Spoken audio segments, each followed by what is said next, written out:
I'm grateful that you've allowed this time to pay tribute to Alex Salmon, because he absolutely well deserves it, and I think it's great we're doing that.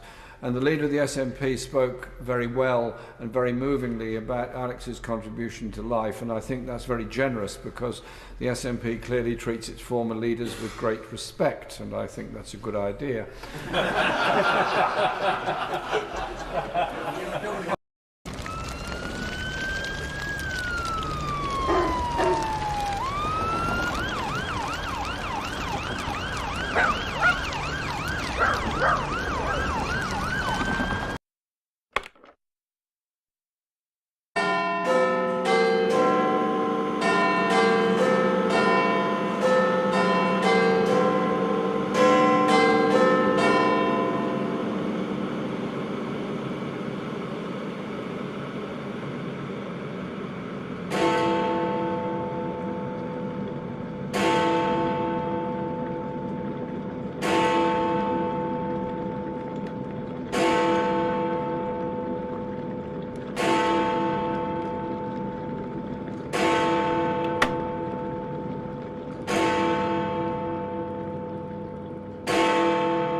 How are we tonight, people? Great to see you, ladies and gentlemen, brothers and sisters. Davinia, Becca, Morbius, already in the chat. Fantastic. Hope you're doing well this evening. Welcome to another Brews at 10 on my left eye. I'm your host, Lefty. You're all very welcome here.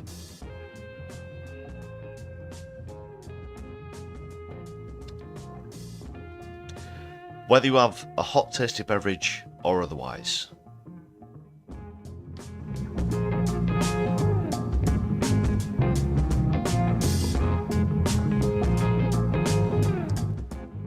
So it's Wednesday, of course, another PMQs, got that coming up. Also, ran out of time on yesterday's live stream to bring you the Gaza debate in the House of Commons, so going to be touching on that as well. A sort of condensed edition. The whole thing went on for over an hour. I won't subject you to the whole thing, but just some clips and snippets. I'll be going through the whole of PMQs though. First time reaction for me, as always. And we'll be getting into the black hole versus delivery game as well. I will explain what all that's about for anybody who's not familiar with it. But wherever you're joining us from this evening, a very warm welcome to you.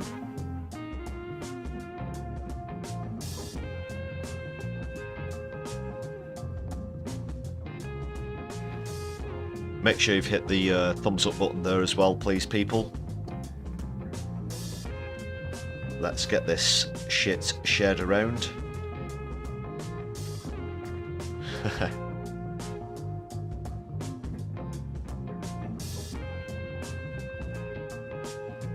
How's the dog walk, Davinia? Just got back. Bit of a late night dog walk. Did you see the comet? Oh, nobody did. Nobody did.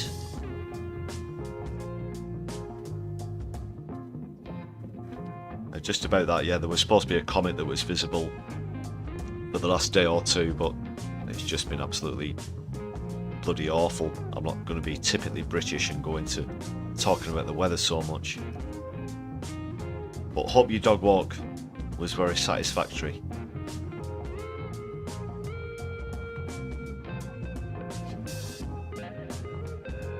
Yeah, so as well as hitting the thumbs up button, please do share across your social media, whatever you have.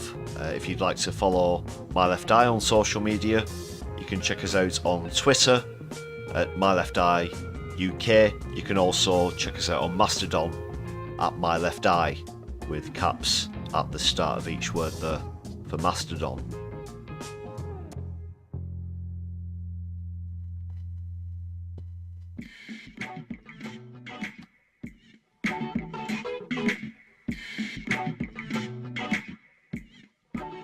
Getting into things very shortly, just going to wait for the chat to fill up a little more.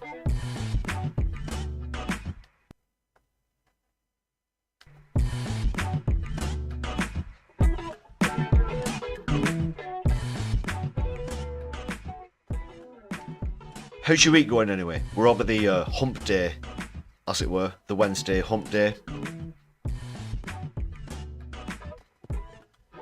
I'm not too bad, but Lefty, your humble host, by the way, that's me.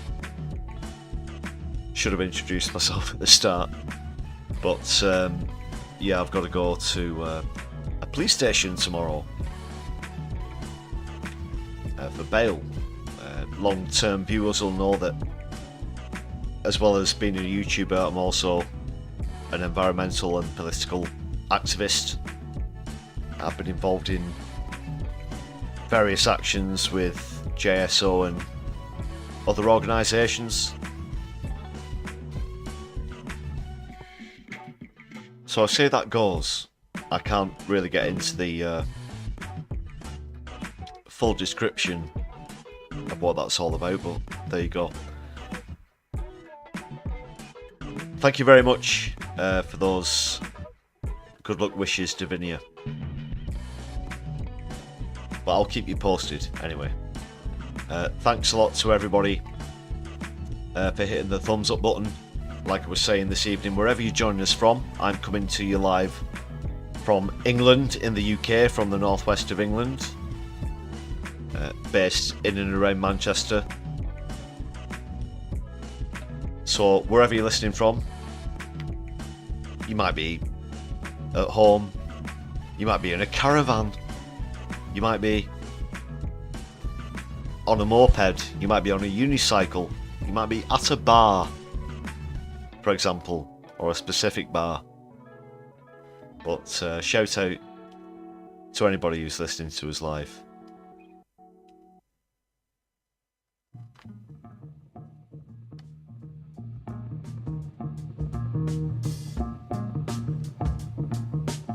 I've not managed to curate, should we say, a comedy clip without repeating an old one, but I've got a bit to get through, so I'm going to have to skip the comedy clip tonight for the intro, if you'll forgive me, good people, ladies and gentlemen, brothers and sisters.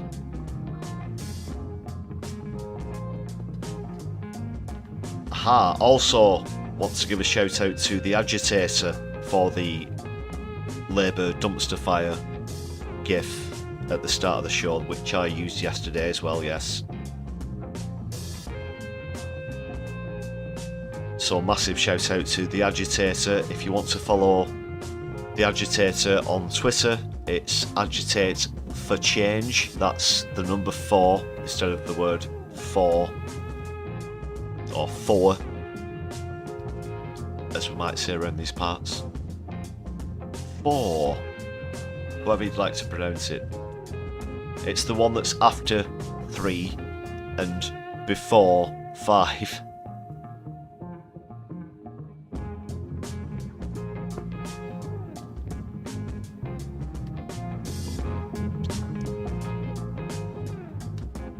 Quick explanation then about the black hole versus delivery game.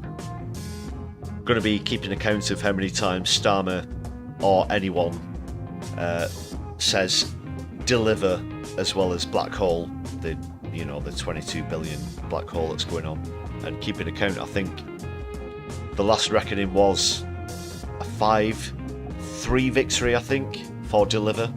But whenever we hear Deliver in the House of Commons here on PMQs at My Left Eye, we give a shout out to Postman Twat. That's one of Keir Starmer's side gigs. He's actually a postman. The postman cometh, and if Keith, Postman Twat, come knocking at your door, then you probably want to pretend you're not in. Shut the curtains. Okay. Politics Clive, great to see you back as well. Could be listening from Hollow Earth. Yeah, have you heard that conspiracy theory? It's not exactly new these days, if you're not familiar. There are people who think there are civilizations within and towards the core of the Earth that are somewhat undiscovered, but according to the conspiracy theorists, the news of them is somewhat suppressed. Don't want to go there. Is that equal to or beyond flat Earth shit? I don't know. How do the plants photosynthesize anyway? Great to see you, nonetheless. Welcome as well, Jacqueline. Great to see you back. Shout out to Floor Snake as well for throwing up the watermelons in the chat. Solidari-Tea with Palestine and Lebanon. Feel free to throw up those flags anytime you like. There's some static emojis as well for members. And whilst I'm on said topic, I'm going to give a shout out to all the members on the channel. If you can see your name on this list of magnificent people here, thank you very much for your support, as well as people who bought gift memberships recently. That's the best way to support the channel on My Left Eye. Increases the size of the community as well as supporting the channel in a financial manner.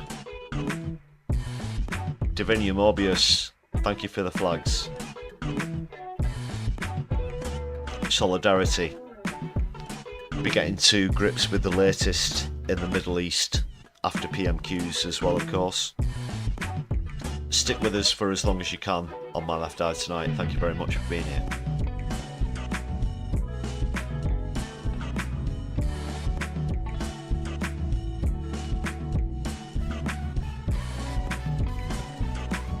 Floor Snake, the trees, yeah. If that's the closest you could find to a cedar, then fair play. You don't always get the best selection.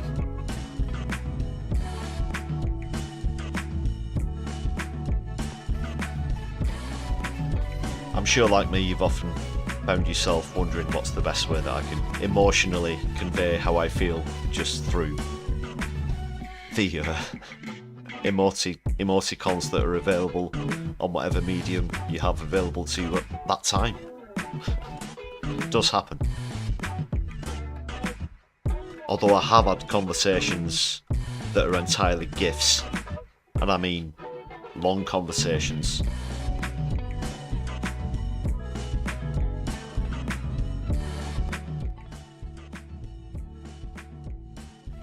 So thanks once again to all those members. Right, let's get into things. We're going to get into PMQs first. Oh no, actually, no, we're not.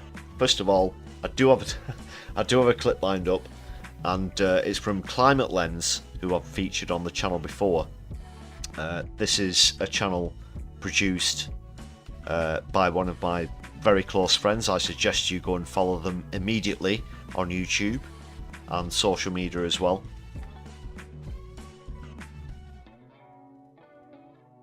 And I'll let this clip speak for itself, I guess.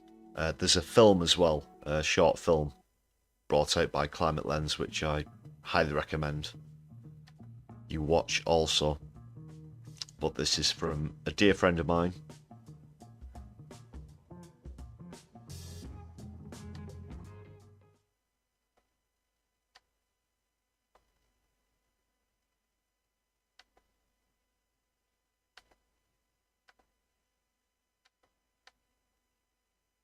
You're right, Dave. You look a bit down. I'm fuming, Paul. How come? All these pro-British protests. I'm ashamed of our country. They're not protesters, Dave. They're violent, racist scum. Tommy Robinson's a racist. Nigel Farage is a divisive and racist, fascist scumbag. Richard Tice is a racist climate denier. Ed Balls is a power-hungry. Lawrence Fox is a racist shit. Lee Anderson is an utter. Suella Braverman and the rest of the Islamophobic Tory including Boris Johnson, the twat Reform Party in general, politicians and mainstream media, they're all to blame for this hatred. Whoa. Can't say I disagree with you though, Dave. I think we both agree there's no place for racists in this country. Totally agree, but we can't fight hate with hate, violence with violence. We must fight with love, peace and non-violence. We must show solidarity and come together peacefully to stamp out this cancer in our communities. Yep. Dave, one more thing. Solidari-Tea. Yeah. All those you mentioned happen to be massive peddlers of climate denial misinformation. Eh? They're all climate deniers, the lot of them. Huh? Doesn't matter. One step at a time.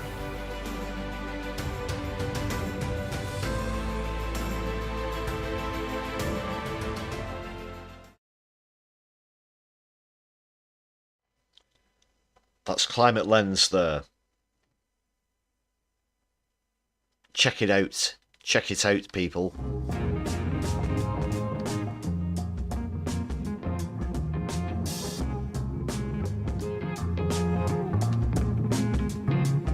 Rita Dookie, welcome to Luke B in the chat as well. Great to see you tonight. Hope you're very well. Whatever you're doing. And Hedy as well. Great to see you back also. Solidarity. Or Solidari Speckled Hen. Whatever you're on. Okay. Straight up 100% confession. I'm not drinking tea tonight. I've actually got a coffee here. Wow. There you go. Have I sold out? I don't think so. You don't brew it, you percolate it. It doesn't count. It's an invalid live stream. You can't have the brews at 10 if he's not even drinking a brew. I mean, what the bloody hell's the world coming to?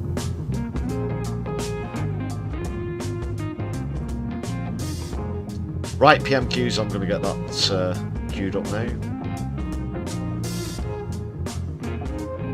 Just one moment.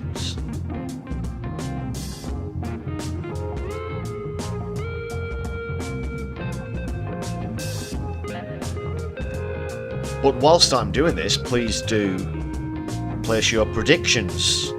I say predictions.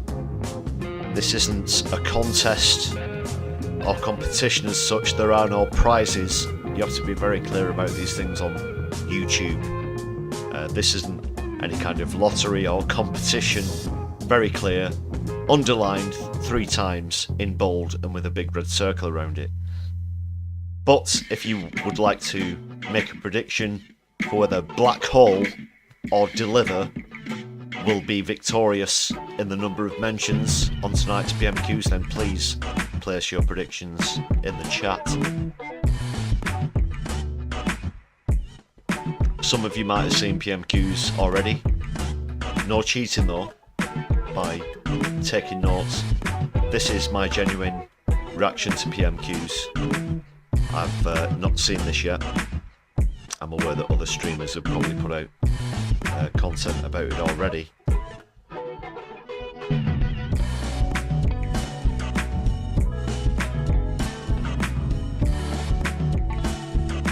So what I want to know is the latest. So the last video I put out, the last non-live stream video,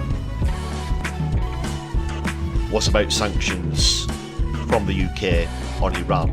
Since then there have been sanctions apparently suggested for members of the Israeli government as well, so we might hear about that. The budget, I think this rumoured increase in national insurance might come up as well. I don't think the budget's going to be very good. It's going to come out the day before Halloween.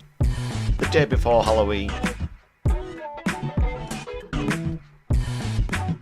It'll probably be more horrific than anything that Tim Burton could dream up.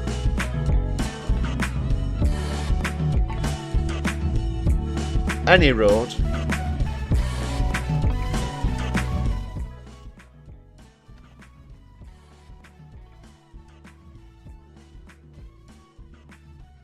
What shit is this? Right, bear with me. Here we go.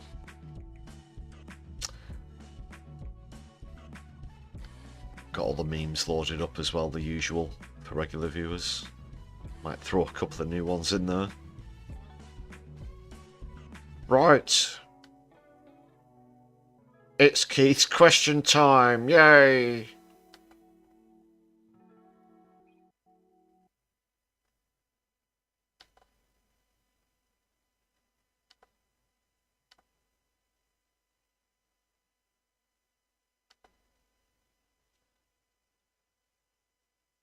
Gonna kill the background.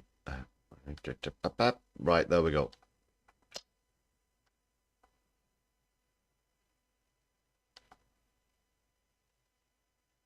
Just gonna pause it 1 sec while I bring up the let's get the old counter up as well as resizing. 1 sec.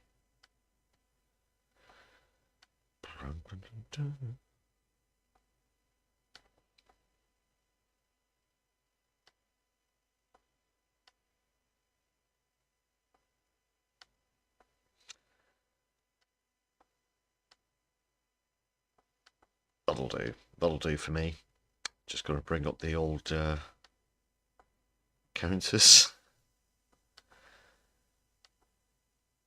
So we got Black Hole and Postman Twat for delivery. Going to have to readjust the scores as well. I think it was 4-3 actually last time. There you go. You can see. I'm going to have to strike those back to 0. And off we go.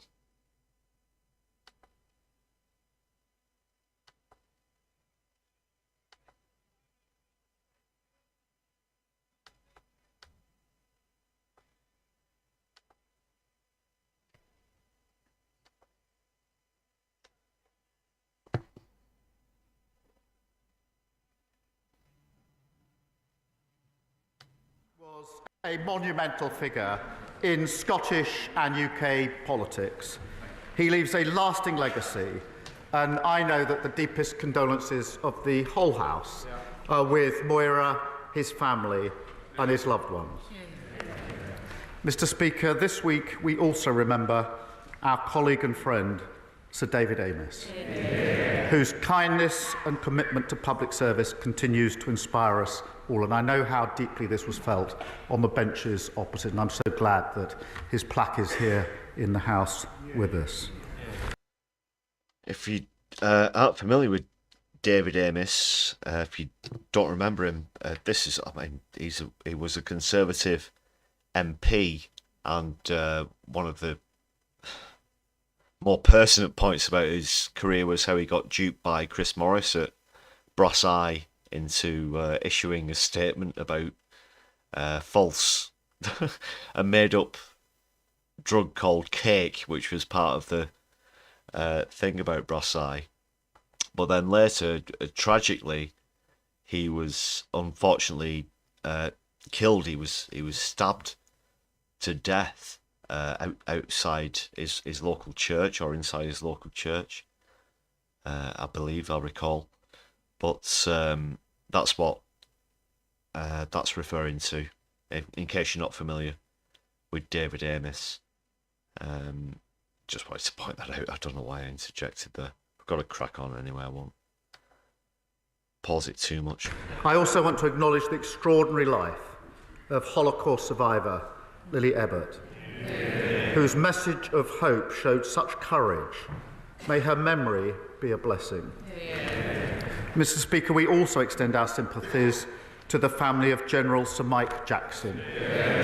He was an inspirational leader of the British Army, and served with distinction. Mr. Speaker, I know the whole House will join me in wishing the best. It's very quickly about that one as well.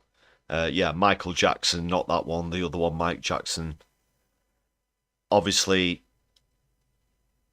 very prominent, most famous for his time during the Iraq War, as it were, the Second Gulf War during the early 2000s as well. Very prominent military figure. I believe once he was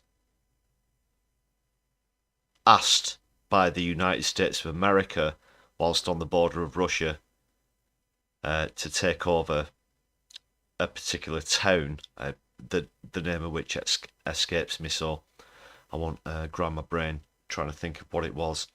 But his reply was something along the lines of, "Sir, I am not going to start World War III on your behalf," which is particularly typical British wit, what you might call it. But my underlying point is that the actions of this country in Iraq were inexcusable. I don't like to speak ill of the dead, but Mike Jackson was complicit in that, and you have to say. And that's coming from someone who spoke to Jack Straw in person, so that's all I'll say about that. Best of luck to the new England manager, Thomas Tuchel. I won't hold his old job against him, but I wish him well in the new one. Mr. Speaker, this morning I had meetings with ministerial colleagues and other Fußball ist nach Hause, ja? meetings later today. Dr. Danicek. Thank you, Mr. Speaker. In last week's maternity services debate, we heard of the devastating impact of the removal of consultant-led maternity services from a hospital. Now, under the previous government's unfunded new hospital programme, there were proposals to remove consultant-led maternity services from our hospital in Winchester. Could the Prime Minister reassure me and my constituents that under the new government, that consultant-led maternity services and A&E services will remain in Winchester, and will he commit to funding properly the backlog of maintenance that has developed in our hospital in Winchester? Yeah. Well, I thank him for raising this very important issue. That's a bit odd, and I'll say why in just a moment, just about the question, while I go a little bit back through the chat. Sorry for not keeping up with that. Super Tiny, welcome also.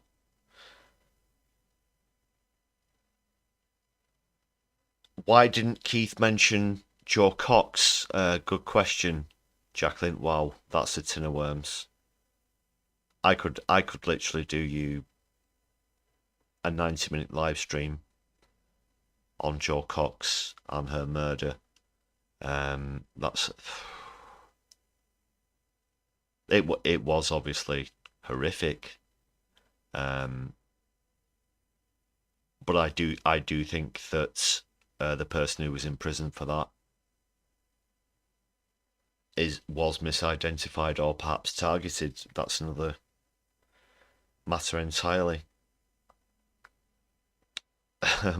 What else?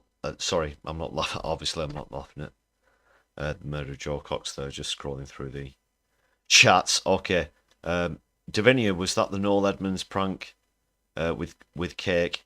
Yeah, there were a bunch of celebrities. Just going back to that David Amos thing. Mention of David Amos with regards to Brass Eye. If you're not familiar with the show, you have to watch it. You have to watch it, as well as the day-to-day. Chris Morris, complete satire genius as far as I'm concerned. But what we're talking about,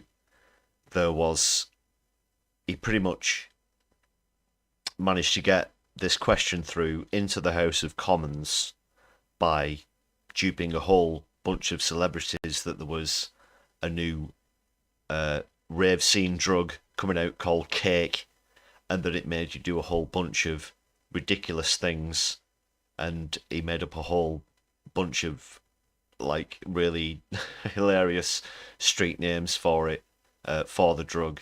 Like, what was it? Britt Ekland's Spunky Backpack was one of them, and a whole bunch of other things. Managed to dupe Noel Edmonds, David Amis, Bernard Manning as well was one of the more particularly funny ones, in being from around these parts himself. And whilst some of the celebrities tried to engage with the topic in more of a scientific fashion, Bernard Manning himself was a little bit more street in the fact that he just ended up saying, "It's made in a factory by sick bastards," and that kind of thing. But one thing that they got each of the celebrities to do, and God, Rolf Harris was one of them as well. Jesus wept. I'm just remembering all this now. They got them all to say that it was a made-up drug, but in the set they convinced them to put it in the context that it was made up as in manufactured, as in mass-produced, and it's made of chemicals. It's made in factories by chemicals, by sick bastards, and all this other stuff. But they got each of them to say it's a made-up drug, which it was. It didn't exist. It didn't exist, this made-up drug that was supposed to be sweeping across Europe in the rave scene, and it got as far as being brought up in the Houses of Commons, and you have to tip your hat to Chris Morris. So that's what that's all about. Sorry for the bit of a tangent on the side, but I just wanted to. Politics Clive, you heard Keith ask for music to play him into the Commons. He opted for a glam organ. Glam organ. That's a good Glamorgan.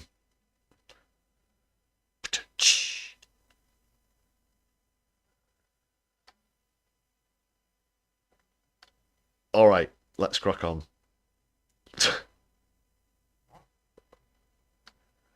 Less of this gay banter. On we go. And for championing the voices of women in his constituency. We are committed to ensuring that all women and babies receive safe, compassionate and personalised care through pregnancy, birth and critical following months.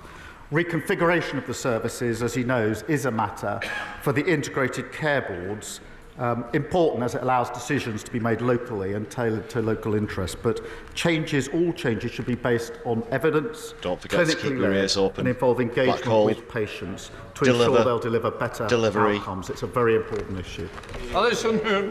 Thank you, Mr. Speaker. Whitby Interactive has provided inclusive play schemes and holiday activities for children and young people with special educational needs and disabilities for 26 years.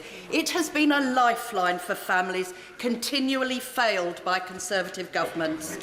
But Interactive is set to close due to a funding shortfall. Does the Prime Minister agree with me that action to tackle the crisis in SEND provision is urgently needed and that charities like Interactive deserve our support more than ever? Yes, I do, and I know this will be a concerning time for families. The reason I said that opening question was a bit odd is because it came from the Liberal Democrats. You normally see the first question being the one that we've just heard, the planted, bumhole kissing kind of planted question that you always see. It's all performative. We all know it is. There's no real substance to it. They can lie openly. It's all just theatre drama. It's the WWE of politics. It's not genuinely competitive. They're all just essentially vying for sound bites while Lindsay Hoyle sits there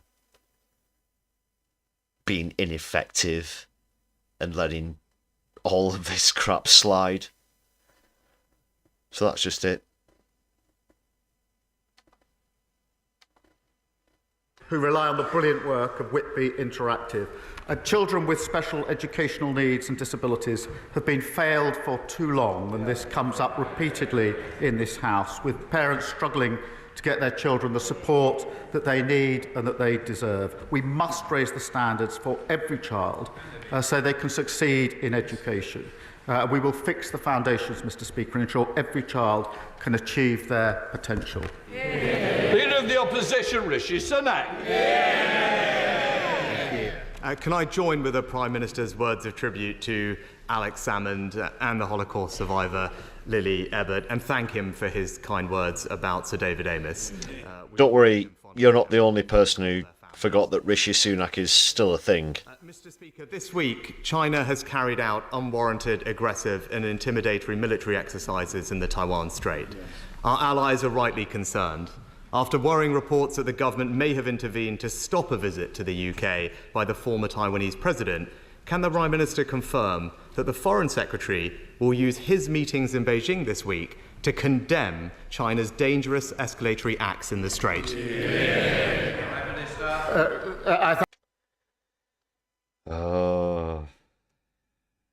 How we often tire of the xenophobia bandied about between the UK and the United States of America. I just want to quickly interject to remind you, let's say over the last 40 years, China has had military interventions in just one country, which was Djibouti, I believe.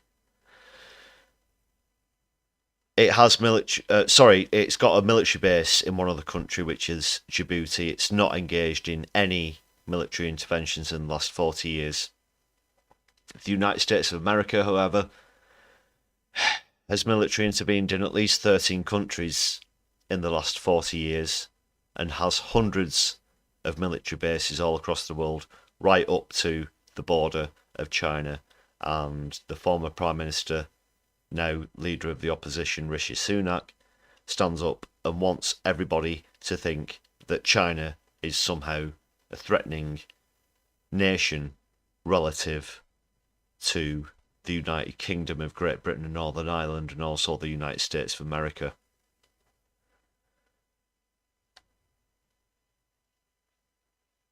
I probably have something lined up for that, but You gotta be fucking kidding. Yeah. Go fish, Sunak. Thank you for his question. The continued military activity in the Strait is not conducive to peace and stability. And stability in the Taiwan Straits is in all of our interest. On the wider point that he raises, we will cooperate where we can as permanent members of the UN Security Council, issues like net zero, health and trade, compete where we have different interests, but challenge, the point he makes is absolutely right, where it's needed, to protect national security, human rights and our values, and we will put that challenge in. Well, given what the Prime Minister... I can't believe it's still 0-0 either. It was like 3-2 at this point last week. I hope that the Foreign Secretary will unequivocally condemn this military escalation and stand up for democracy in Taiwan. Nodding and absolutely and yeah. Campaigner Jimmy Lai. He is a British citizen who has been wrongly imprisoned in Hong Kong for 4 years. The previous government pressured China for his release. Does the Prime Minister agree that this is a politically motivated prosecution and that it is a breach of China's legal obligations to Hong Kong under the Sino-British Declaration? Yes, and this case, as he will understand, is a priority for the government. We do call on the Hong Kong authorities to release immediately our British... Is it?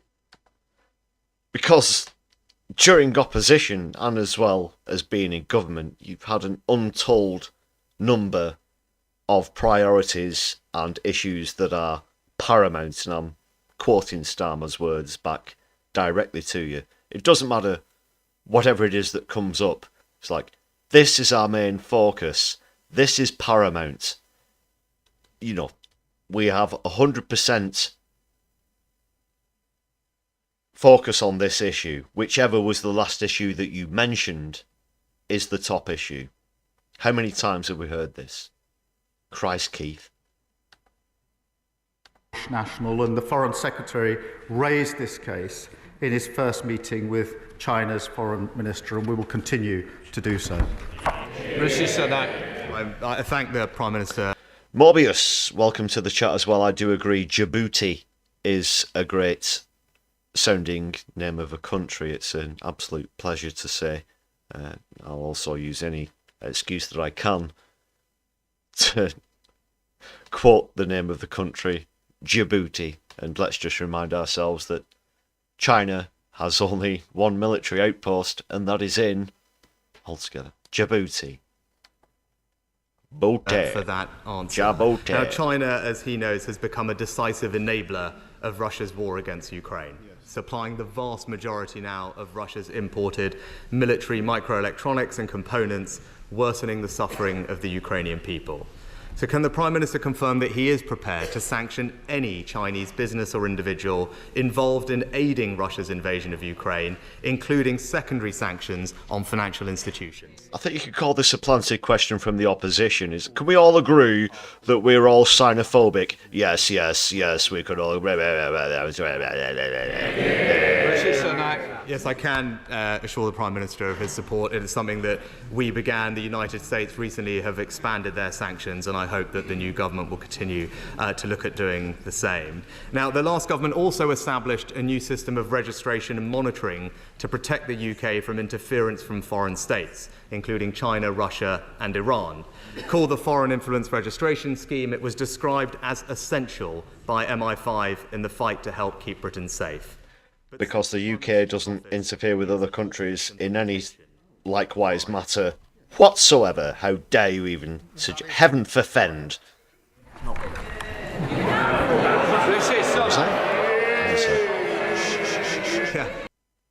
Essential by MI5 in the fight to help keep Britain safe. But since the Prime Minister took office, he has halted its implementation. Why? That isn't correct. What the hell? What the hell was that? I mean, even Keith himself stands up and says things that aren't correct in the House of Commons. But that isn't correct. What? Is there more? Well, let's just carry on. Yeah, well, Mr. Speaker, that is very clearly what the government has said. And only last week he said at the dispatch box that he would give the security forces the powers they need. And if he is going to fulfil that promise, I would urge him to get up to speed on this issue and therefore implement the scheme. Furthermore, Parliament's intelligence and security...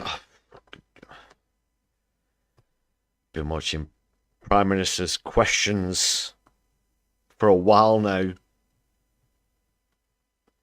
Of it, yeah, Johnson and May, I can remember, made very short reactions, but that is not correct. Maybe the Starmer bot had a bit of a short circuit there. He couldn't expand or elaborate on his answer, but I don't even know what do you make of that? What do you make of that?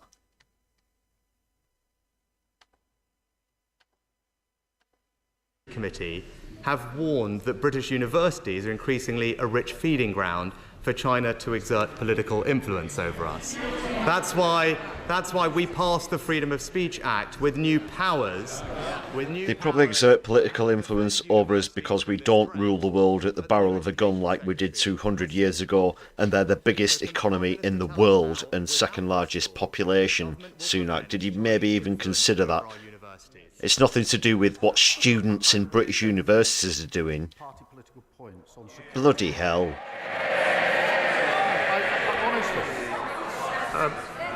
Throughout the last Parliament, we stood with the government on all questions of security and intelligence because it was important to the outside world that we did so. I worked with the security and intelligence services for 5 years prosecuting cases. I know firsthand the work that they do as a lawyer. I've known firsthand the work they do as the Prime Minister. We support them in everything that we do, and he knows that. Mr. Speaker, whether it's the FIRS scheme or the Freedom of Speech Act, these were new tools, new sets of powers that the previous government passed in order to give, whether it's our universities or security services, the powers they need to tackle a growing threat. And we will, of course, continue to support the government in protecting our national security, but do believe on this side of the House that those tools are needed and are concerned by reports that the new government has paused their implementation or indeed scrapped them. But finally, Mr. Speaker, the Chinese government has sanctioned multiple members of our parliament for championing human rights.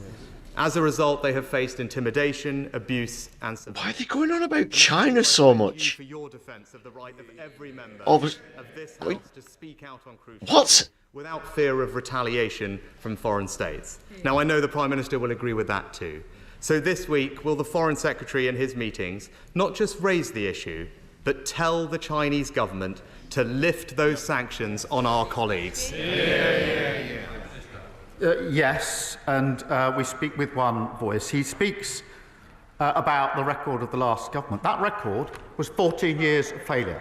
6 years austerity, 3 years of Brexit logjam, then Johnson Trust and the Leader of the Opposition, utter failure.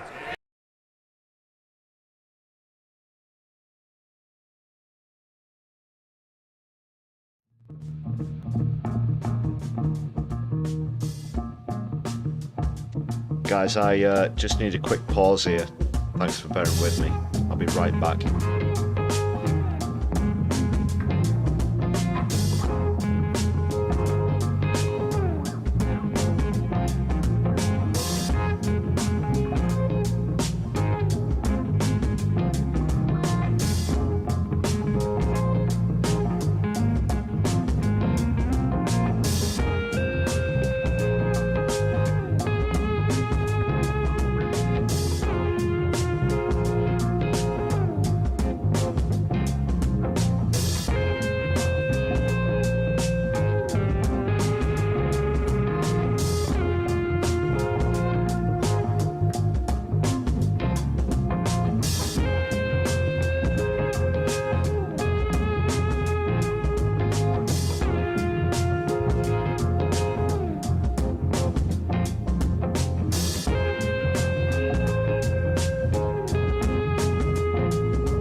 Okay, apologies, semi-urgent phone call there. Let's get straight back in with Keith and the squad.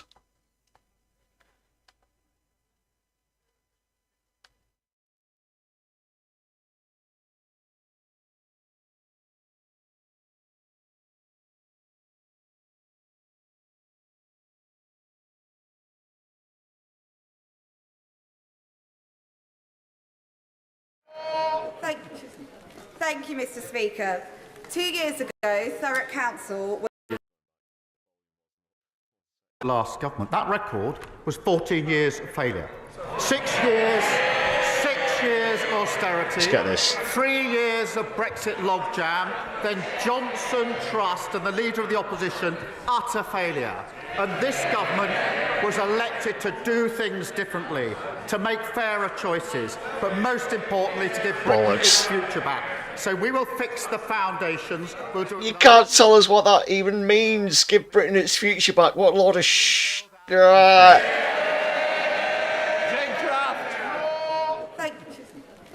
you, Mr. Speaker. Oh, 2 give years over, ago, Hoyle. Thurrock Council was led into effective bankruptcy by the then Conservative administration, in no small part due to an investment of hundreds of millions of pounds into a solar farm scheme run by a con man. Given the Prime Minister's commitment to integrity in public life, will he support mine and my constituents' calls? Is this the part where they try and tell us that solar power's completely illegitimate now? I thank her for her question, because years of underfunding have left councils facing huge budget pressures. They yawn, they don't know the impact it has on working people up and down the country. They rely on public services, and what's happened in Thurrock is shocking. We are committed to resetting the relationship and helping those under intervention to recover and to reform. 14 years is a long time to destroy local services, and it's clear it'll take time to fix them. We will get councils back on their feet by providing multi-year... No, you can take billions of pounds off of rich people who've been making hand over fist for decades at the disadvantage of our society and our planet in general, Keith. It's very simple. Democrats, Red David.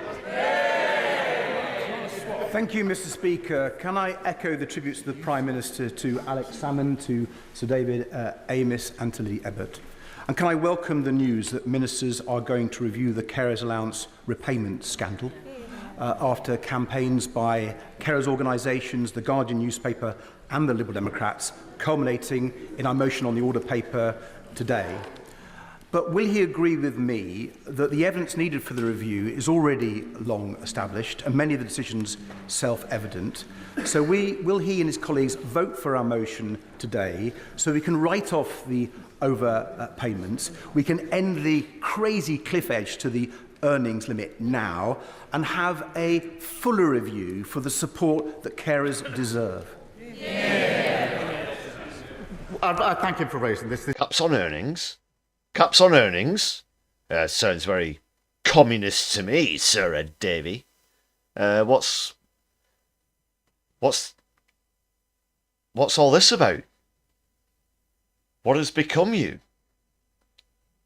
You want caps on earnings? It's not very capitalist, is it? We've got this exponential growth. It'll go on forever. How dare you?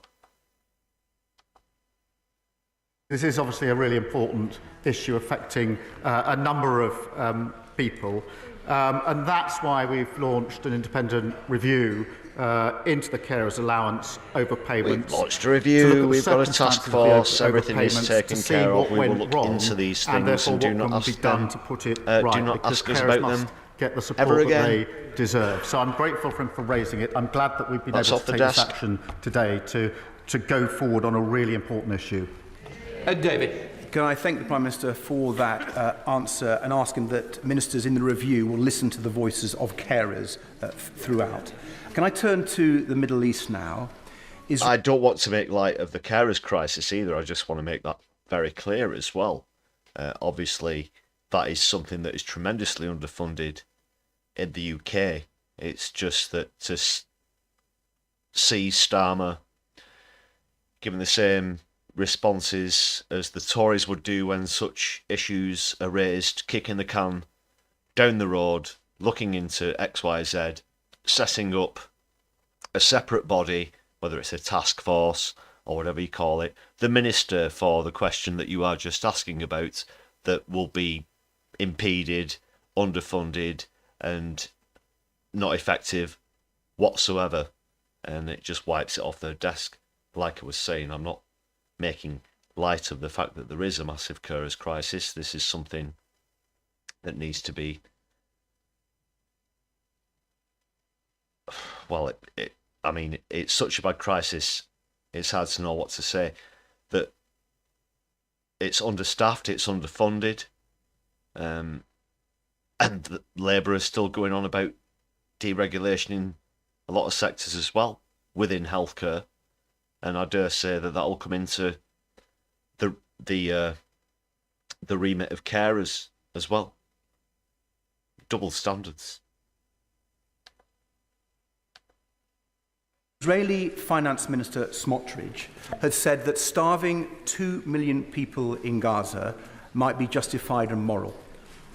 National Security Minister Ben-Gvir called settlers who killed a 19-year-old on the West Bank heroes. After my visit to Israel and Palestine last February, having witnessed the damage that these extremist ministers in the Netanyahu government are doing, I called on the last government to sanction them.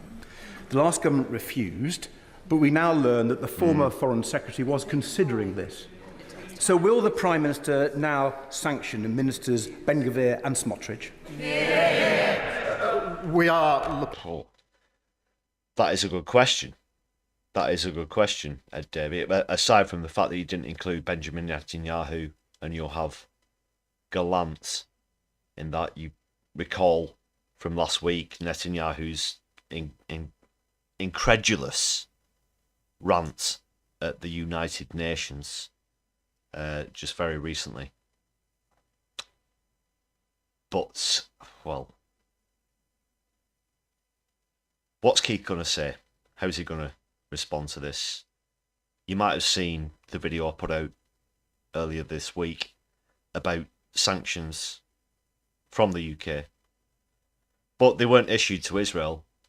They're issued to a country that Israel had attacked, Iran specifically, for their retaliatory action, which happened on the 1st of October, just over 2 weeks ago today. Since then, there have been some sanctions on Israelis, but not on leaders Netanyahu, Yoav, Gallant, etc. They've been placed on illegal occupiers in the West Bank, so-called settlers, violent settlers, air quotes, massive air quotes, we should say. Really want to see what Keith's got to this. Looking at that because they're obviously abhorrent comments, as he rightly says, along with other really concerning activity in the West Bank, but also across the region. The humanitarian situation in Gaza is dire. The death toll has surpassed 42,000, and access to basic services is becoming much harder. And Israel must... Well, I fall back in my chair. He's mentioned the 42,000 people who've been killed in Gaza. Is this the real Keith? What's going on? Take all possible steps to avoid civilian casualties, to allow aid into Gaza in much greater volume, and provide the UN and humanitarian partners the ability to operate effectively. Mr. Speaker, along with France, the UK will convene an urgent... Has he been watching my videos, Keith? Have you been watching my videos about sanctioning the wrong country? Maybe. What's all this about? I know that the USA just yesterday said that they were threatening to withdraw support if aid wasn't allowed in within the next month. Not that they've already been starving for a fortnight, and even now today reports are coming out that some routes have been open, but only 50 trucks per day are getting through, which is one of the lowest rates in the last year since these escalations began. It used to be hundreds of trucks getting through. You're talking about a population of millions. They can't be fed by 50 trucks a day, having been starved out for a fortnight already. But maybe Starmer's trying to go along with the US. This is, if it is genuine, which I'm sure it's not, because I know he's still beholden to lobbyists, but a bit of show, as it were, trying to go along with the United States, maybe. I know it's bollocks. Meeting of the UN Security Council to address this. Lyndon. Thank you, Mr. Speaker. Yeah, how is it 0-0? It's been an honour to meet my constituent, how is it still 0-0? Tom Morton, no black holes, no a young deliver? person in care who sat in the public gallery today and cares so deeply about politics and communities. Young people in care are at a disproportionate risk of criminal and cynical exploitation by drug barons through county lines. Will the Prime Minister tell Tom and the House what steps the government will take to prevent vulnerable children in care becoming involved in county line operations. Well, can I welcome Tom to this House? It's encouraging to see young people engaging in democracy. County lines is a real problem, and all of us will have experienced the effect and impact of that in our constituencies. And our County Lines programme focuses on preventing young people being exploited and lured into criminal gangs, which is far too common, and committed to introduce a new offence of child criminal exploitation, long overdue. We will also create a network of young future hubs, staffed with professional youth workers, mental health support workers and career advisors to provide focused support for young people, helping them to fulfil their ambitions and preventing them being drawn into crime. Savile Roberts. Iawn Lefaredd, and Plaid Cymru too would like to pay tribute to Alex Salmond and Sir David Amis. Mr Speaker, 1 in 5 people in Wales is on an NHS waiting list. The Secretary of State for Wales says that a new cross-border NHS plan would bring down Welsh surgery waiting lists. 20% are on a waiting but the list First in Minister Wales. of Wales, Labour, contradicts her. She denies it has anything to do with bringing down waiting lists. Are they making it up as they go along? The difference is this: we now have a Westminster government that wants to work with the Welsh government to deliver for the people of Wales. For 14 long years, the Welsh government was in a position where the then... I think that's probably a very large barrel of horse manure there, Keith. ...collaborate and ensure that together we deliver across Wales. Oh, we got one. Thank you, Mr Speaker. Will my right honourable friend, the Prime Minister, join me in praising our Labour Police and Crime Commissioner for Cleveland, Matt Storey, who's working with me to tackle knife crime, drug crime and antisocial behaviour in Stockton North, and assure my constituents that under this Labour government we'll see more police officers in Stockton and Billingham. Well, I welcome his work with the new Labour Police and Crime Commissioner. And it's sad to say that in Cleveland, full-time equivalent police officers fell by over 12% under the last government. When you fail on the economy and growth, those are the types of things that happen across the country. As part of our neighbourhood policing guarantee, we'll put 13,000 more neighbourhood police and PCSOs back on our streets and ensure every community has a named local officer.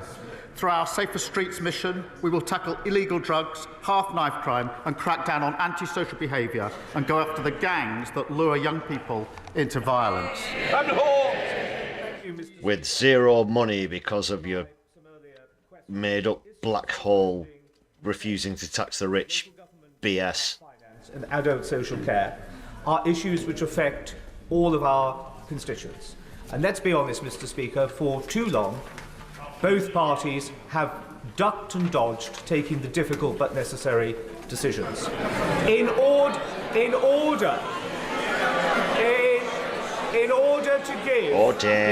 give certainty to our constituents and confidence to those who provide those vital services, does the Prime Minister share my assessment that there is considerable merit in formal cross-party working on these issues, where we can share taking those difficult decisions in order to improve outcomes for our constituents? Difficult decisions. Austerity. Poverty. Difficult decisions. It's an easy decision. This is the 4th time tax the rich. Questions where it's been raised on both sides of the House. I quibble with his suggestion it's both parties, since his party was in power for 14 years. News alert, news alert. People with billions of pounds in the Cayman Islands, the Virgin Islands, in Swiss bank accounts, etc., are a large drain on the economy. They are hoarding the wealth of the nation abroad without paying any tax. I don't know if you knew about this, but they give you some free champagne at the latest shindig that you went to, or in the Arsenal hospitality suite, so you think it's okay, don't you? All operate in small, on-tight margins. Can my right honourable friend help me reassure this group that not only do they have nothing to fear from the Employment Rights Bill, but they have plenty to gain as exemplar employers? Yes, the Employment Rights Bill is pro-worker and pro-growth, and proudly so. And I don't believe you can build a strong economy by having people in insecure... That means nothing. That's a vacuous statement. Pro-growth, exponential growth is a fallacy. We'll just kick that one straight out. And pro-worker, we'll wait until the budget comes out. Hey, Starmer, let's see what you've got to say about raising minimum wage, for example, and what you're going to say about tax and national insurance the day before Halloween. Adrian Ramsey. Thank you, Mr. Speaker, and can I associate the Green Party with his tributes to Alex Salmond and Sir David Amess?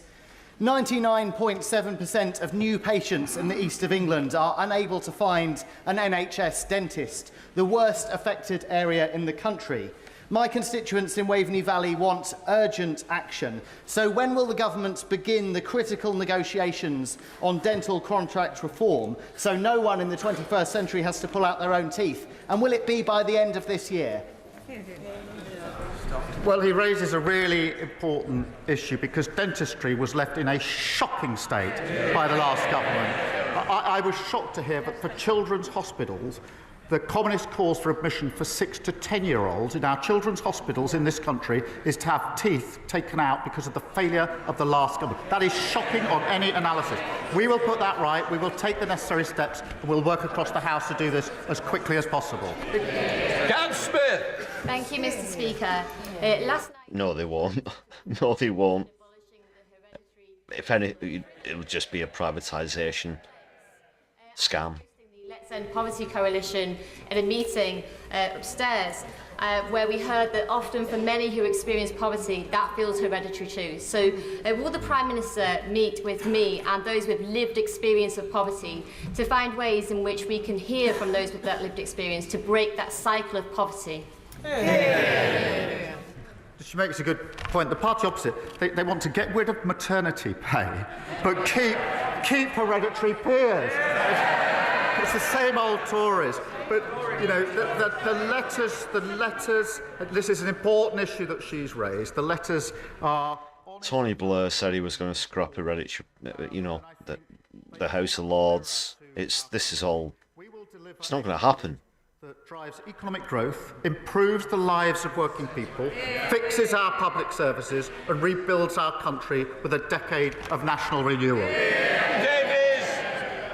Diolch Llefarydd. My constituent Jeanette Crawford suffers from ME and chronic pain. The cold, damp conditions of a Welsh winter are going to mean a lot more muscle soreness and fatigue for her. She's lost her winter fuel payments due to having a very small savings pot. With 86% of pensioners in poverty or just above that line to miss out in Wales, will the Prime Minister establish a social energy tariff to help people like Jeanette? On this issue of winter fuel payments, we have inherited a £22 billion black card. They should be apologising, not groaning, for leaving the country in such a state. We are committed to the triple lock. The point about pensions it's an is equaliser. really important, and that means that the triple lock means that the pension will increase again by £460 next year, which means that pensioners under Labour will be better off because we're going to stabilise the economy after that lot lost control of it. It's an equaliser, people. We're back neck and neck now. Mr. Speaker. In Britain, the biggest killer of men under 50 is suicide. We have some of the worst paternity leave in Europe. I just want to go back. You could hear it as well. You could see it coming up the road, couldn't you? You could hear the rumblings as well. Oh, it's £22 billion black hole.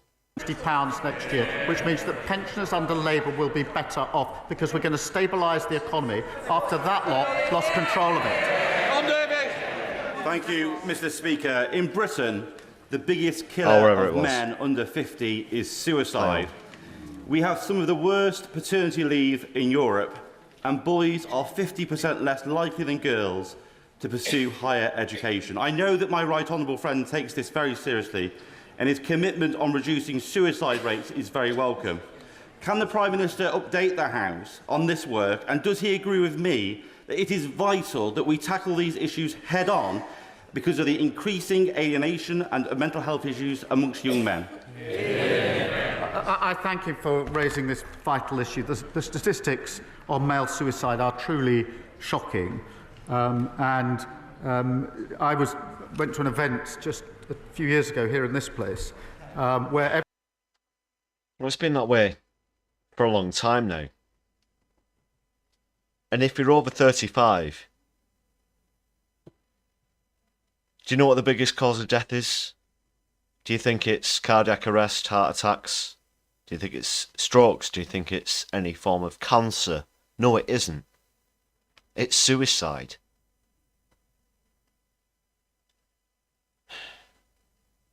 And I have friends who I've lost through suicide as well. I'm sure a lot of viewers will have as well. And it's... people have been very quiet about it. Shall we say.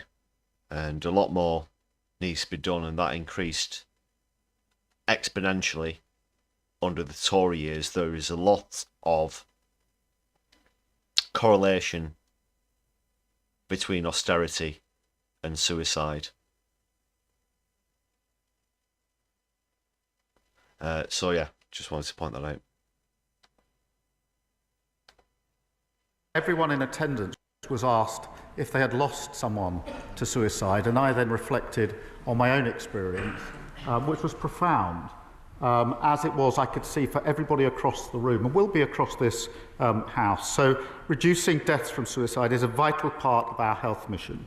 We're recruiting an additional 8,500 mental health workers, specially trained to support people at risk of suicide, to provide faster treatment and ease pressure on our services. Lizzie Cans. Thank you, Mr. Speaker. Group Captain Lizzie Nichol had an exemplary career with the RAF until she was forced to resign for refusing to implement illegal recruitment orders. Despite inquiry after inquiry vindicating Lizzie, on every count the RAF and MOD have failed to offer her fair compensation, and those responsible have walked away. Shamefully, during the Purdah election period, in what I believe was an attempt to subvert ministerial oversight, she was offered a derisory £2,000 by officials. I have documents proving beyond doubt that the former Chief of the Air Staff lied to the then Defence Secretary about her case. The Prime Minister says he believes in righting wrongs, so will he meet with Lizzie and help ensure that those responsible do not just walk away, and that Lizzie gets the justice that she so very much deserves? I thank her for raising what is obviously a very important case, and she's right to do so. I'm not across the individual details of it, but it obviously does need to be looked into, so we will commit to look into it, and I will make sure that she gets a meeting with the relevant minister too. Obviously that's a tragic case as well. I'm just reminded of last week's PMQs where we saw this thing come up about the Falklands. Do you remember Starmer claimed that his uncle was killed in a torpedo attack on a ship during the Falklands? And it turns out, you know, the only torpedo attack was made against Argentina. So that's an absolute load of bollocks, tripe, hogwash, bunkum, poppycock. It's a lie. It's a lie. And is anyone pulling him up on that in the House of Commons? Not so far. Sorry. Just wanted to lay out such details as she has and to get some answers as to our inquiries. Jake Richards. Thank you, Mr. Speaker. Children's social care in this country is now in crisis. Vulnerable children are regularly placed hundreds of miles from home, often in unregulated and unsafe accommodation.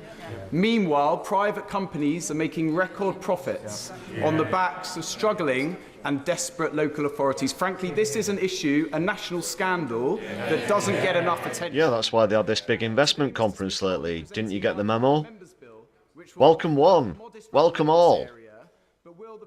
Are you worth billions of dollars, billions of pounds? You want to dodge some tax? You want to underpay your workers, underpay your suppliers, overcharge your customers? Welcome. This is the United Kingdom. About the appalling inheritance. 1 in 4 children in absolute poverty. That's a terrible inheritance. And too many vulnerable children in unregulated accommodation. through our children's well-being bill. We could tax you more and put the money from that back into social infrastructure, back into housing, back into the NHS, back into schools, back into culture. But no, sod it. Let's just let all these people run away with the money because they patted us on the back at the last Champagne conference that we were at, because we're very important people now. Which I'm sure he will remember. Of particular importance to my constituents in Andover, North West Hampshire, was a promise made on the 18th of June during a campaign visit to Basingstoke, when he made an unequivocal, unconditional commitment to rebuild our local hospital. Mr. Speaker, is this a promise on which we can rely? Mr. Speaker. No. I'm grateful to him for raising this, because it's obviously of huge importance to his constituents and his right to do so. We are reviewing, as he knows, the programme. The programme that the last government put in place for 40 new hospitals had a number of flaws. They weren't all hospitals, they weren't new, and they weren't funded, so we're reviewing it. But what I will say, no, but he's right to raise this, and I will make sure that was ages ago. That was forever ago. Don't nod along the Wesley. You constituents who are listening to this, and it's important they know where the Mr. Speaker, I welcome the government's historic investment in carbon capture and storage technology for Teesside and Merseyside. This week I've been at the sector's conference, and the feeling there is that this is a government delivering after years of delay. Will the Prime Minister recognise the unique potential that Teesside has for jobs, prosperity and economic growth into the future? Yes, and Mr. Speaker, you will have observed that on Monday we had a very successful investment summit, £63 billion coming into this country, jobs in every part of the UK, and a very clear message from business that they were prepared to invest now under this new Labour government. Part of that was £22 billion commitment to CCUS, creating the first clusters in the world. What is it with the 22 billion? So many things, 22 billion things cost 22 billion these days. Just pull it out. It's a black hole. He didn't say a black hole. It almost got one. But it just seems that 22 billion pounds is coming up quite a lot lately. Does anybody else notice that figure? Westminster has failed us. Public services are chronically underfunded, young people forced to move away to pursue careers elsewhere, and affordable housing is a promise that's simply never kept. Will the Prime Minister meet with all 6 Cornish MPs to discuss devolution for Cornwall, with a Cornish Assembly that recognises our unique culture, language and national minority status? If you think Keith's going to give any more of a piss frig about devolution in Cornwall than he does in Scotland, you've got to... It's the same for the North as well. There are parties calling for northern counties to be separate from the UK and form Northumbria. No, he's not going to entertain that. Signing the devolution agreement for Devon and Torbay, absolutely encourage local authorities to work with their neighbours to pursue deeper and wider devolution for their area, and I'll make sure that he has the meeting that he's asking for. Final question, Blair McDougall. So that somebody else can tell him to get stuffed, because I don't want to in PMQs. Ceasefire and the return of the hostages, he'll have the support of people across this House. The Prime Minister will have noted the comments from the White House calling for urgent action to deal with the humanitarian crisis in Gaza, and for the Netanyahu government to increase access to aid and to the amount of aid getting. Yeah, you're right there, Vicky Clean. Welcome back to the live stream. Welcome to the chat. It's such a small proportion of GDP in over a £1 trillion economy. The fact that when they first started to bring this up, several Labour MPs went on TV and the news rounds and said that if they didn't make these cuts, winter fuel payments, 2-child benefit cap, etc., these increases in student loans, this kind of thing, then there'd be a run on the pound. There'd be a run on the pound. That is an absolutely huge, broad, gargantuan, steaming pile of effluence that they can try. £22 billion, which is a lot. It would be a lot of money for an individual, but for a G7 state, the 6th largest economy in the world, £22 billion here or there isn't going to cause massive economic collapse like they suggested. Well pointed out there, Vicky Clee. Welcome back to the chat. Good point. Through. I wonder, does the Prime Minister agree with the comments from the White House, and can he tell us what representations he is making on this matter? Yes, I do agree with those remarks, and we are constantly making representations on this with our partners. And welcome idiosyncrasy as well. They do sound like a load of bleating sheep, because that's what they are in many ways. Must comply with its international humanitarian law obligations, and that is why we are convening a session of the UK Security of the UN Security Council with others to address this issue. We are meeting with the sausages. I'll just let the front benches clear a bit.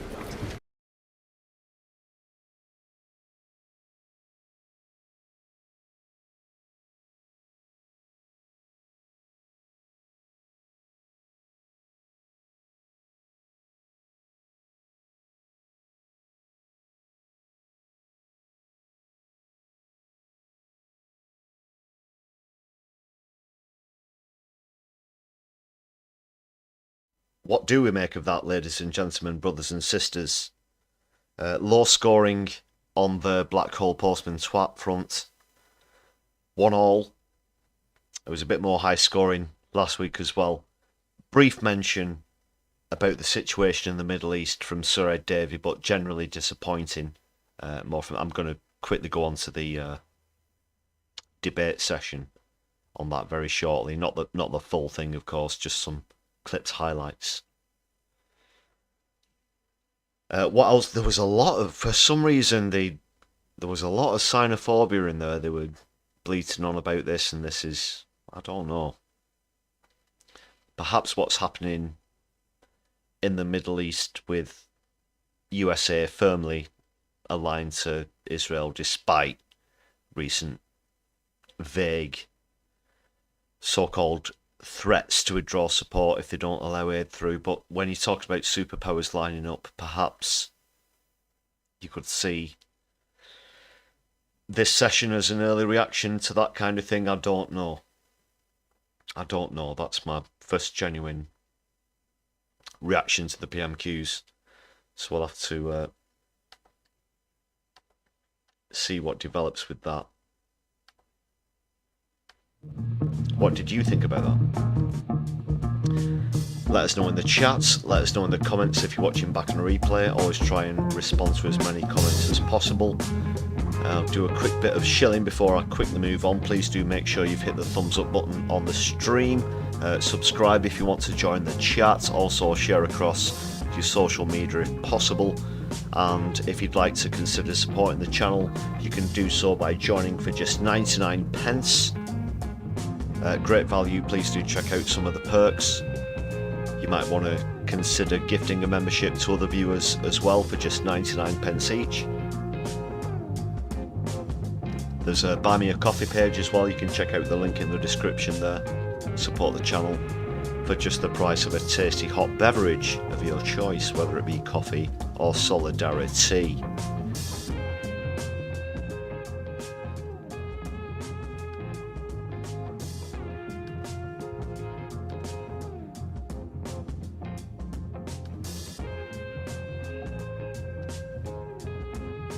I'll get the next bit lined up.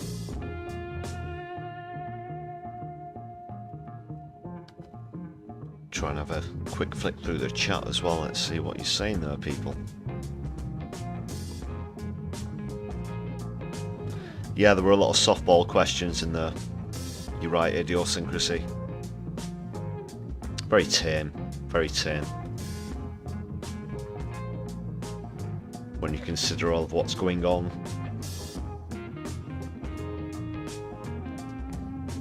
So I'm not going to go through the full Gaza debate session from the other day. There's a bit of a highlights clip. I do have to give a shout out for this one to Politics Joe, who put this one together, so I'll be skimming through that.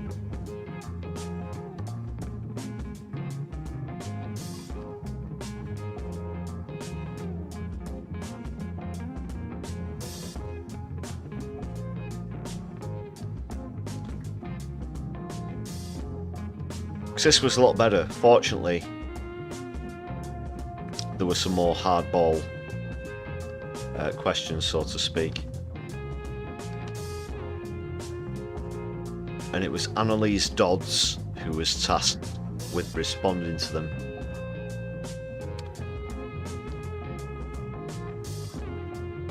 But you consider the double standards of the government at the moment. You look at who's putting money in the pockets, the way that they're lobbied, versus the weight of public opinion and public image as well.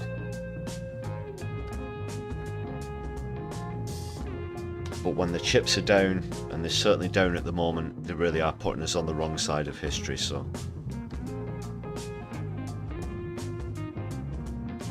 I'll just get this lined up.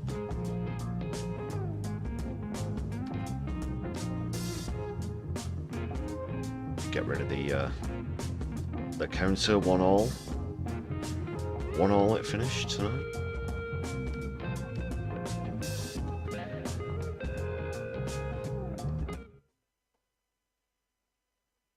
Right, I'll just quickly whiz through this.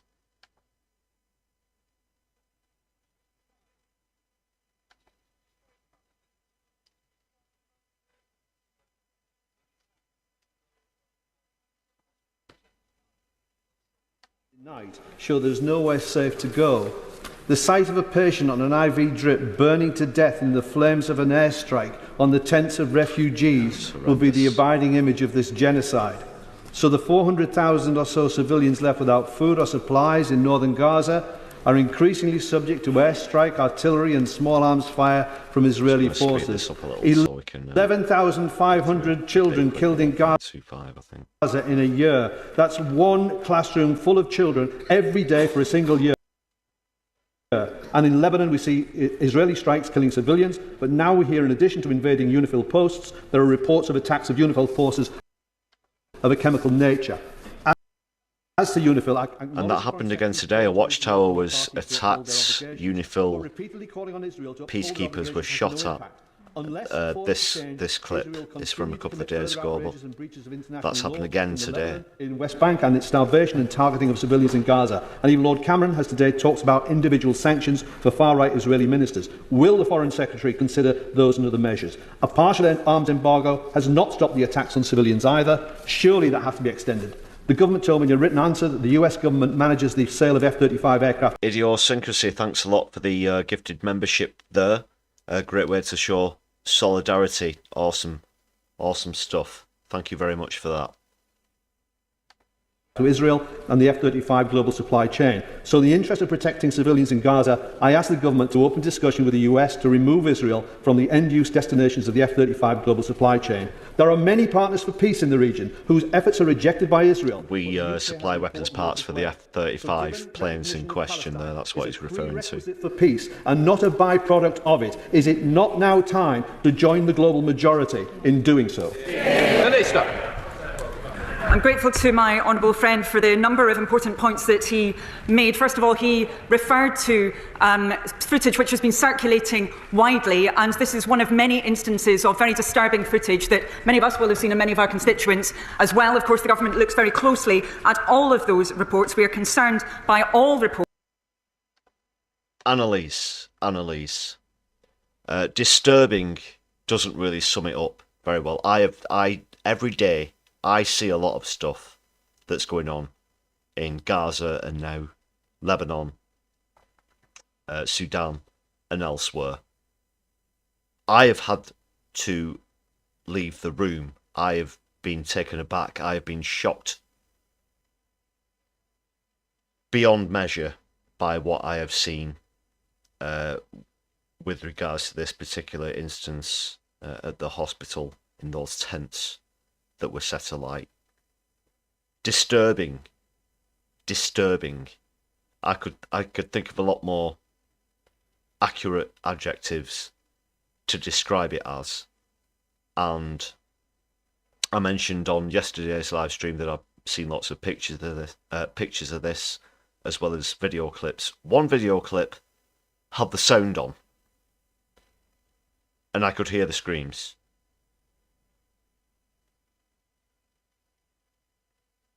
It's haunting. It is haunting. The things that we are seeing will stay with me and live with me forever, as they should anybody who is unfortunate enough to bear witness to these horrendous crimes that are happening at the moment. So let's not pussyfoot around the definition of it any longer. And we will continue to take very seriously our responsibilities when it comes to conducting IHL assessments in that case, or indeed in relation to any other such case. My honourable friend also mentioned the UK government's position in relation to UNIFIL. Actually, the UK government could not have been clearer on this. We were appalled to... The Minister quite rightly acknowledges the thanks to Morbius as well for the gifts as well. Thanks for the shout out there, Vicky Clee. Sorry if I missed that in the chat. Solidarity with Morbius there. It's quickly going to just skip through these highlights on the video, I should just say. We've got Corbyn up next. Thanks again to Morbius. Solidarity. Situation faced by people in Gaza and in southern Lebanon at the present time.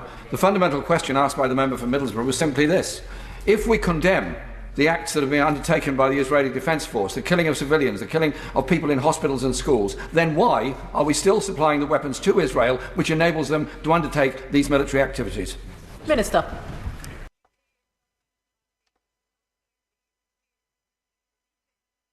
Sorry about the buffering there.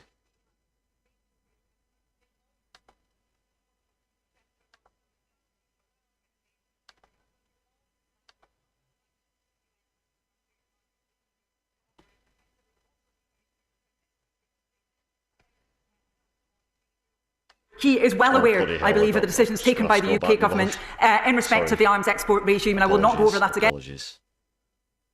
Conveyed to Israeli counterparts. By the Israeli Defence Force, the killing of civilians, the killing of people in hospitals and schools, then why are we still supplying the weapons to Israel which enables them to undertake these military activities? Minister. Well, the UK government has been absolutely clear in the repeated messages that we have conveyed to Israeli counterparts to take all possible steps to avoid civilian casualties, to allow unfettered aid into Gaza through all land routes, and to provide the UN and its humanitarian partners the ability to operate effectively. We've also been very rubbish. As we speak, as I am saying this, the only time there was less aid getting into Gaza was during the first month of the escalation a year ago. That's absolute bollocks, Annalise Dodds. There are normally hundreds. Before that, there were hundreds of trucks getting through, and now we're talking about dozens, perhaps a score or two. 50 isn't anything to shout about. Refugee camp. They are elderly. His father has no colon. His mother has diabetes. They cannot move. There is nowhere safe for them to move. And yet, if they try to move, he tells me that everything is being shot by drones and that there are bodies strewn in the street. Will the Minister... Well, there is nowhere safe. There are no safe zones. They're all gone. Sorry about the ad. Oh, Jesus. Sometimes, the only thing more difficult than running a business is finding the right... Sorry about that, folks. That Mohammed's parents, the sick, the elderly, and those who have stayed to care for them, are not legitimate targets of war, no matter how many times they might have been told to move. And furthermore, if arrest warrants are issued for Netanyahu, as has been trailed, will this government support it? Yeah. Can I just say, this is a very important issue. I really do want to get everybody in, but you're going to have to help each other. And I don't whoa, what's with the interjection there? What's with the interjection there? That's a perfectly valid question. Originally, the UK was trying to block the ICC arrest warrants, but they've since done a U-turn. Why is the Speaker of the House of Commons got to come in all of a sudden. You'll forgive me for being slightly suspicious about this, but let's see what all this is about.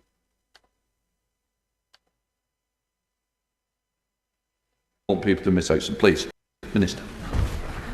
Thank you, Mr. Speaker. We're very much aware that now over 85% of Gaza is under evacuation orders. That's causing chronic overcrowding with people desperately seeking shelter. And last month, the number of humanitarian trucks that entered Gaza was actually the lowest we've seen since the start of the year. So she asked about our message to Israel and the representations that we've made. We call on Israel to take all possible steps to avoid civilian casualties, to allow unfettered aid into Gaza through all land routes, to respect the mandate of the UN, and to provide the UN and its humanitarian partners the ability to operate effectively. And that is particularly in relation to the most vulnerable, as she rightly mentioned. My right honourable friend speaks with great eloquency about how completely wrong it is for UN peacekeepers to be attacked in the way that they have been. They put their bodies in the line, keeping warring parties apart, and have been able to maintain peace, rough peace, on the blue line for nearly 18 years before this conflict began. But may I ask, is it possible for us to go further than just to condemn it? Given that there are 10,000 peacekeepers for UNIFIL from 50 countries, the full complement ought to be 15,000. Italy provides 1,000, France and Spain over 600, Ireland nearly 400, Germany over 100, whilst we provide 1. I wonder if it might be possible for the government to reconsider the number of peacekeepers that are sent to UNIFIL and whether Britain could make a bit bigger contribution. Just the other day, Mr. Speaker, and I want to she refused to say in an interview that Israel were committing war crimes. On foreign affairs, and now this. She is right that the role of UNIFIL is absolutely crucial. It already was incredibly important, of course, in southern Lebanon, but it's now even more important given the escalating situation that we see in the region. And the UK fully supports UNIFIL's work. Of course, we keep our support for all UN agencies continuously under review. That applies to UNIFIL as well. And Are you going to send in the British Army to defend UNIFIL? Sorry, in relation to another UN agency, UNRWA, just to be clear that the UK has engaged substantively on the recommendations from the Colonna report. I've done it myself, both with General Lazzarini and with his deputy as well, and we're continuing to work on this, and that's included financial support towards implementing the Colonna report. Does bombing a hospital and having patients on IV drips burned to death in their beds constitute a war crime? As I mentioned previously, the UK government is looking very carefully at all reports. There has, of course, been considerable footage that is extremely disturbing, not just the footage that many of us have seen to which he refers, but of other types. Answer the bloody question. It's very important that the UK government is it a war crime? Carefully, makes proper assessments. Is it there is a legal regime for give doing over? This, and this UK government takes those legal just say yes, seriously, because the answer is yes. In the last few days alone, piss off. Israel has burned people alive by bombing a tent camp at a hospital. Really, you know, the way that they dance around this and blah, blah, blah, this is going through these channels, investigations are being made. He's literally described the incident and asked a direct question as to whether or not it's a war crime. Of course it is. It's as clear as day to anybody who doesn't look at Israel through rose-tinted glasses that it's a war crime, a condemnable, abhorrent war crime. And I'm sure that Dickie Burgeon here is going to put a bit more emphasis on that. He's one of the former Labour MPs currently suspended for having the audacity to vote against the winter fuel payment cuts. How dare you? How dare you?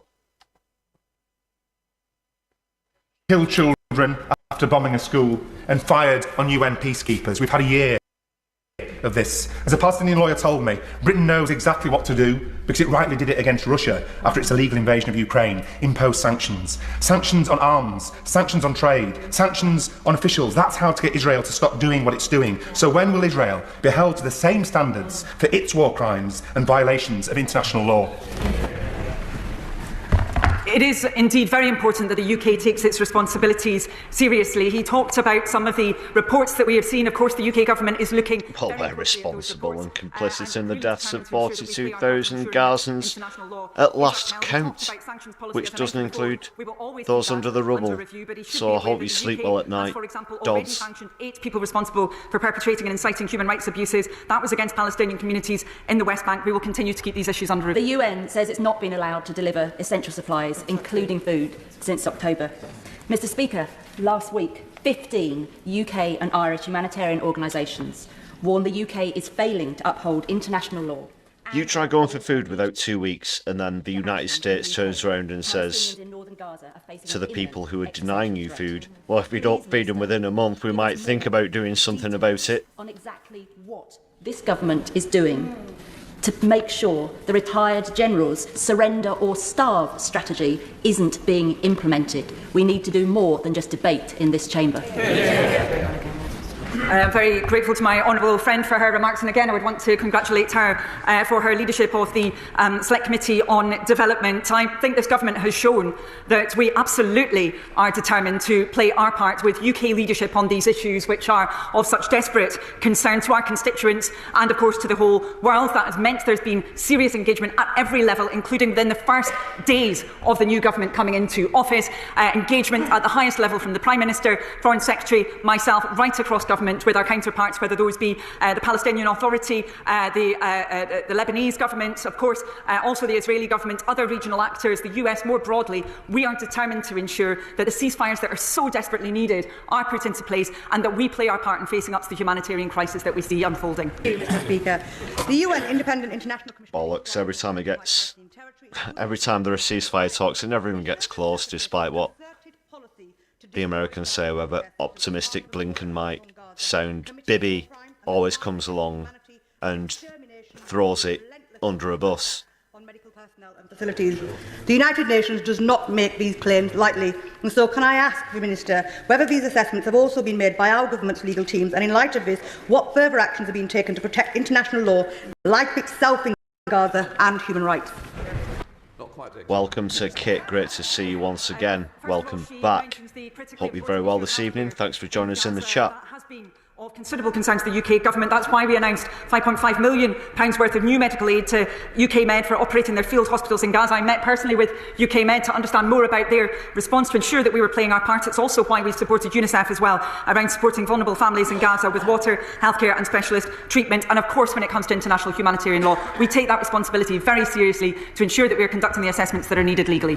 While the situation in Gaza is beyond devastating, there have been over 1,400 settler attacks in the West Bank. The Minister says she's keeping sanctions under review. I ask her, what is it going to take to impose sanctions on those settlers, but also the settler organisations that are funding these settlers to carry out these atrocious attacks?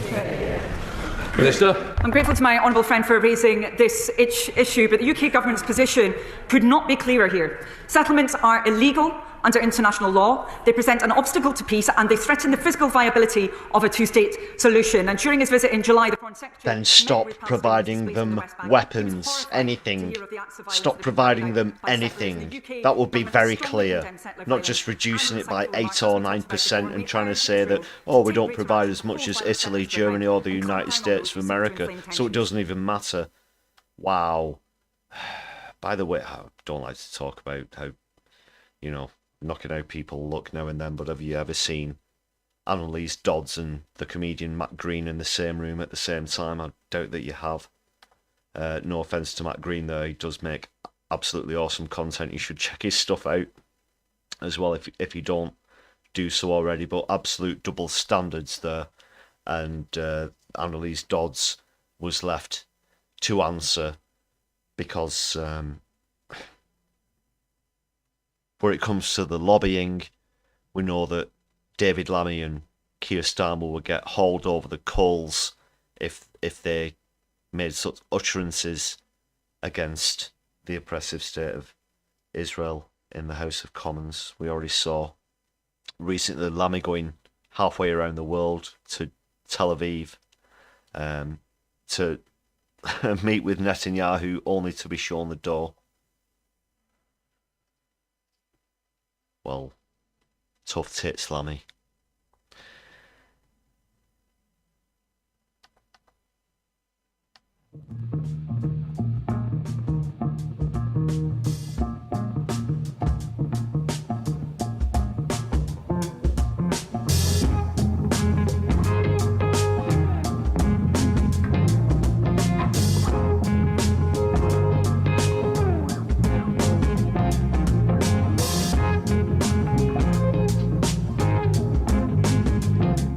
I guess I've made my thoughts clear on that session.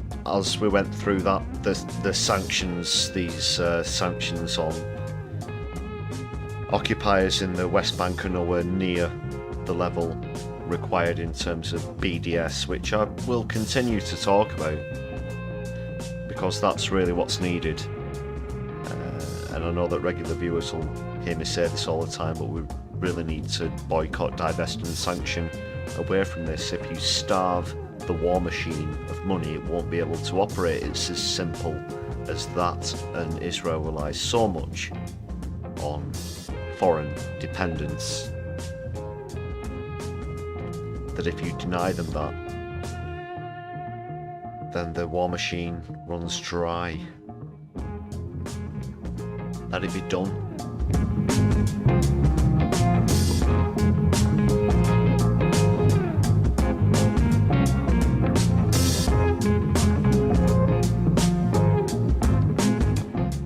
So apologies I couldn't bring you that session last night. It did run on quite late with my rants about West Street and all the rest of it, but thanks a lot for sticking it out with me on the live stream tonight. Please do stick around. I'm going to be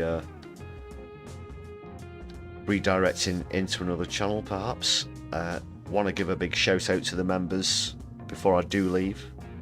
As always, don't go anywhere. Make sure you've hit the thumbs up button on the stream.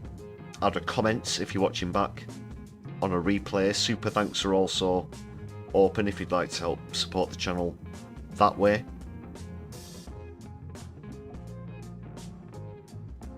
Let's have a quick look where we might be redirecting to. I know it's a little late in the day, but you never know.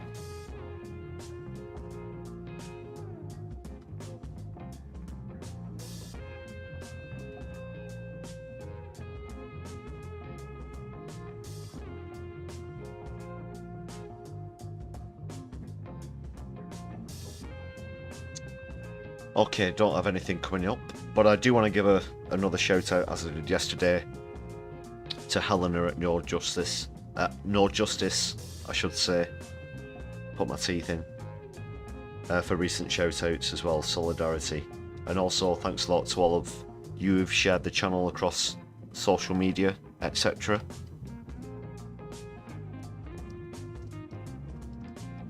Great to see our community growing, and thanks a lot to those of you who've shared gift memberships on tonight's channel.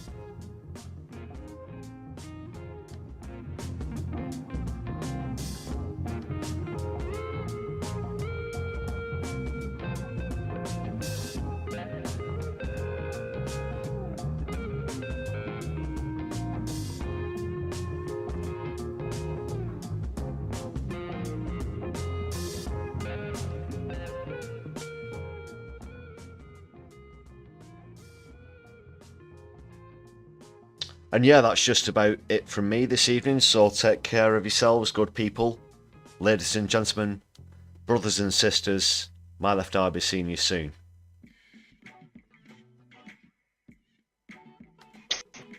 Everyone's got it. Now you can got it too. The audacity, now in a can.